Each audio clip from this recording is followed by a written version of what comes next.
Welcome back to All This Math. This is Professor Parker, and I don't know if you can make this out, but this is the late Walter Rodney, African-centered, Pan-Africanist, historian, humanitarian, activist, educator, college professor, PhD, the list goes on and on. Guyanese brother, but lived a lot of different places, spent time in Jamaica, spent time in Tanzania, spent a little bit of time in Europe, but if I'm not mistaken, I might be mistaken, but I think he attended a school in Great Britain. I'm not sure at one point. But at any rate, definitely if you're unfamiliar with Walter Rodney, please go get familiar. Do some research on Walter Rodney. Also, he wrote several books. His most famous one, probably How Europe Underdeveloped Africa. How Europe Underdeveloped Africa. A very important text that we should all at least be familiar with. He also had other books, The Groundings with My Brothers. Also, a lot of speeches that he gave have been compiled. But just definitely Walter Rodney, make him a household name, right? Learn about his work. And not only his work, but the work of a lot of his contemporaries around that same time in the late 19th century.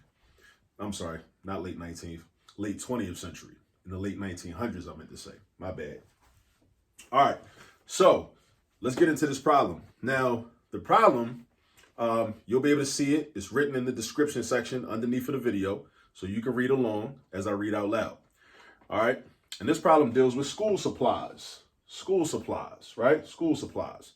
Now, the problem goes, Maurice, who might be named after Maurice Bishop, all right? Another Pan-Africanist, another leader, right? On the island of Grenada, right? In the 1980s and the 1970s and 1980s, all right? Another important brother that you should be familiar with, Maurice Bishop. Look that name up, Maurice Bishop. I'm trying to tell you. All right, so Maurice has $14 to spend on school supplies. You got $14. Not a lot of money, but you can get a lot of school supplies with that because school supplies typically aren't that expensive. Maurice has $14 to spend on school supplies. If he buys 2 pads of paper for $1.50 each, now a pad might be comparable to a pack of paper, 150 sheets in it, 200 sheets in it maybe. All right, 2 pads of paper for $1.50 each, 3 packages of pencils for $1.19 each, and 1 3-ring binder for $3.59, how many notebooks at $1.39 each can he buy? Now, I like problems like this. You know why? Because these problems challenge you to think. They challenge you to think critically. So when you do problems like this and you practice critical thinking, then you can become proficient at critical thinking, and then you can apply critical thinking in everyday life. You know, no matter how old you get. You learn it by doing math and specifically by doing word problems. You want critical thinking ability because if you don't have critical thinking ability, you will be very easy to be taken advantage of. And it will happen, inevitably. It happens every day to millions and millions of people that don't have critical thinking ability, unfortunately. So you don't want to be in that category. So anyway, practice math problems so you can develop critical thinking ability and then you can protect yourself in that way. All right, now, he's going shopping for school supplies. He got $14, all right, that he starts out with. And let's write down some of the important information because that's what you should do on your paper. You should write down some of the important information. So you know he's starting out with $14. All right, so you're going to write that down. He's got $14. All right, and then he buys 2 pads of paper for $1.50. So what we want to do is we want to know, like, okay, when he buys the paper, when he buys the pencils, and he buys the 3-ring binder, how much money did he spend? How much out of that $14 did he spend already? All right, because then we want to know how much does he have left over because the question says, how many notebooks can he buy? Right? If he already bought that other stuff. He already bought the 2 packs of paper. He already bought the 3 packs of pencils. He already bought a 3-ring binder. So let's do this. How much did he spend on paper? 2 packs of paper is going to be 2 times $1.50. 2 times $1.50. Now that's going to be $3. Now, how do I know that? How do I know that's $3? Well, one way I know, well, I just have it memorized because I've done these calculations so often, but let's say I didn't. One way to do it is to multiply 2 by each of the parts of this number. So $1.50 is $1.50. $1.50. So if I double $1, if I do 2 times $1, that gives me $2, right? And if I double 50 cents, that gives me $1 because 50 cents is half of $1. So if I double a half, I get a whole, right? So 2 times 50 cents is going to be $1. So $2 plus $1 is $3. So that's how I got $3. That's how I know he spent $3 on paper. One pack of paper costs $1.50, but he bought 2 packs. So he spent $3 altogether on paper. Now, what about the pencils? The pencils, how many packs of pencils did he buy? And this is how you do word problems. You got to constantly refer back to the original problems, right? So the pencils, he bought 3 packs of pencils.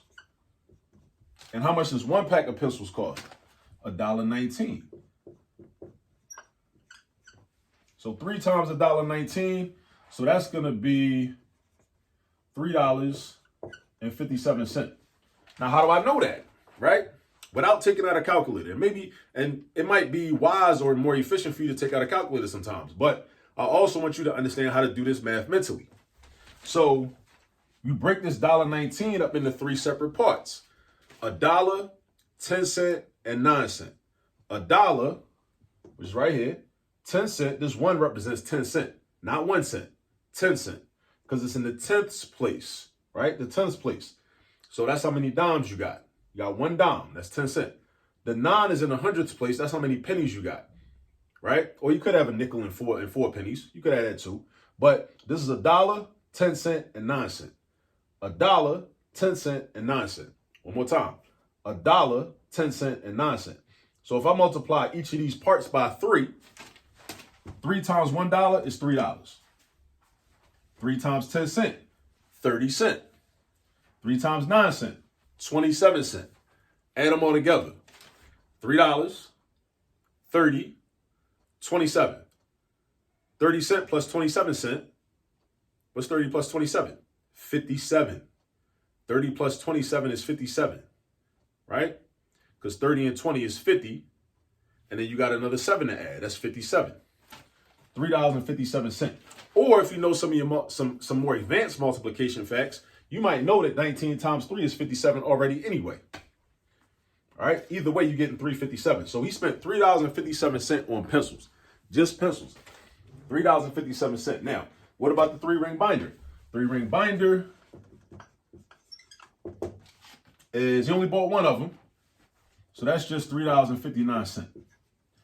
That's $3.59. So that's all the money he already spent. Now the question is, how many notebooks can he buy? Because he didn't buy the notebooks. The question is, how many can he buy though with the money he's got left? He had $14 from the start, right? He had $14 from the start. And this is how much money he spent. $3 plus $3.57 plus $3.59. Let's add it up. 3 plus 3 is 6. 6 plus 3. Again, we're doing mental math. 6 plus 3 is 9, right? That's $9, right? Then we got 50 cents plus 50 cents. That's $1, right? And then we got 7 cents plus 9 cents. 7 cents plus 9 cents. So look what I'm doing. I'm adding by place value. I add up everything in the $1 place. $3, $3, $3. That's how I get $9. Then this don't have no change on it. This is just straight $3. Then I do 50 cents plus 50 cents. That's $1. Then I do 7 cents plus 9 cents. That's 16 cents. So I do 9 plus 1 is 10, and 10 and 0.16. That's not the final answer. That's how much he spent already. 10.16. He started out with $14. So we want to know how many of these notebooks can he buy? How many notebooks can he buy? Now, first of all, let's figure out how much money he got left. How much money he got left? How do we figure that out? When you see a problem and the word left is included, that indicates that we need to do subtraction. So we had $14 to start with. He already spent $10.16. So we need to subtract. We need to do $14 minus $10.16. Now, Mentally, how would I do this? I'm going to tell you. I would round this up. No. This is what I would do. I wouldn't even do that. I would round down to $10. I would round down to $10. Meaning I would treat this like it was $10. I would act like this was $10. And I would do 14 minus 10, which is 4, right? So that would give me $4, right? I would just act like it's 10. It's not really 10, but I would act like it's 10. I would do 14 minus 10, which would give me 4.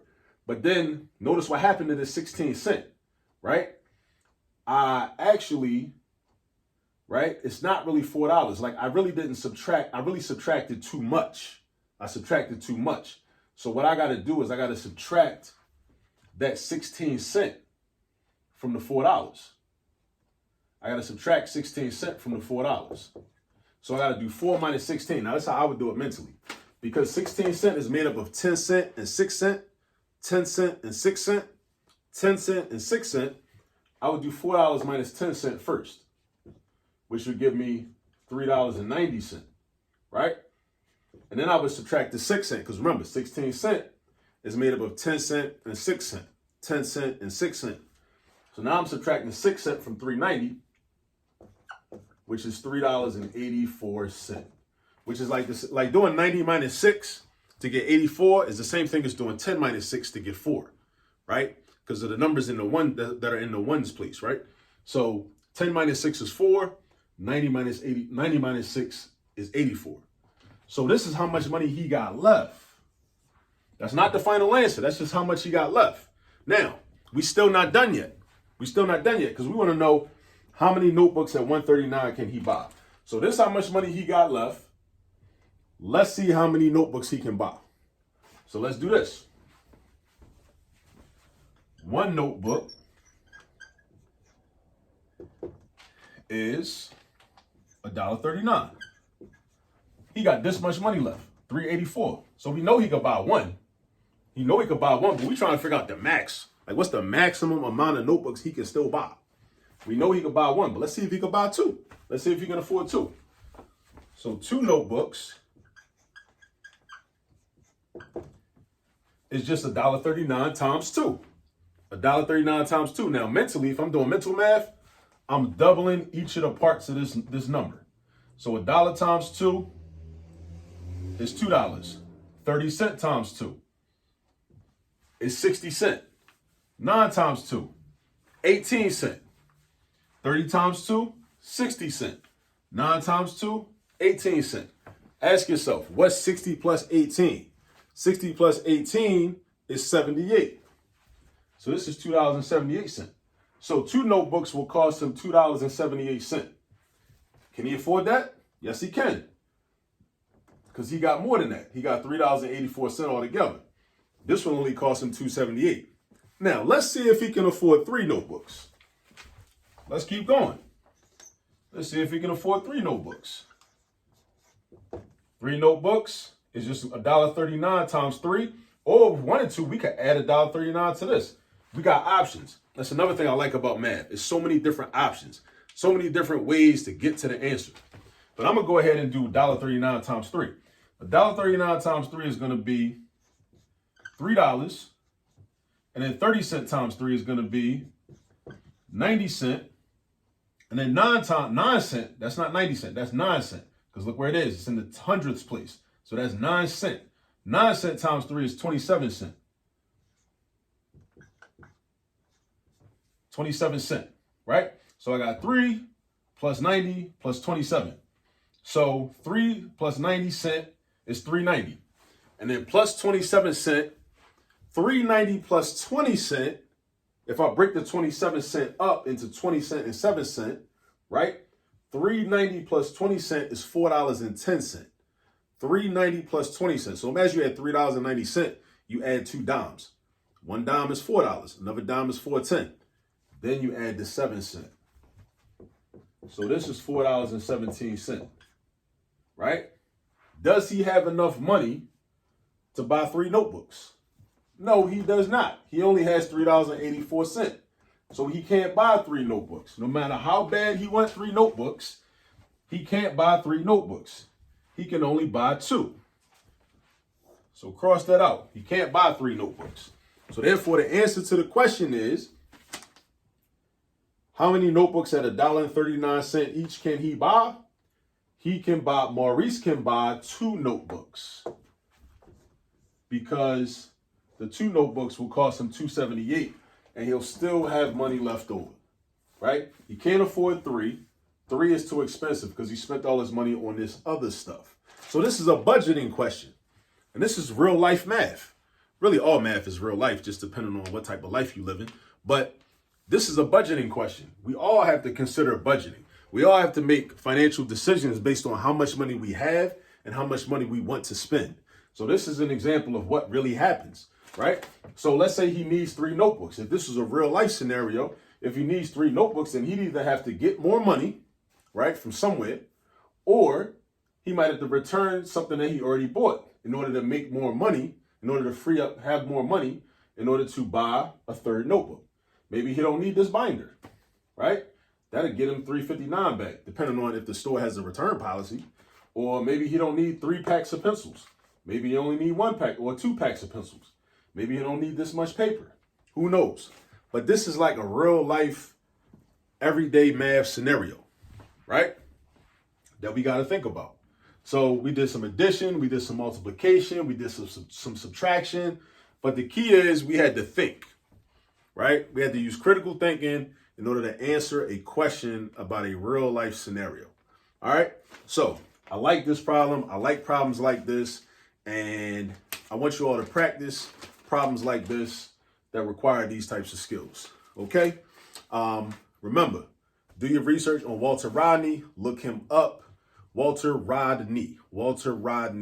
Do your research. Look him up. Get familiar with him. Look into some of his books and some of the texts that he was responsible for, and some of his political ideas as well. All right. Get some practice on this type of work where we're doing addition, subtraction, multiplication of dollar amounts. And I'll see y'all on the next video. Peace.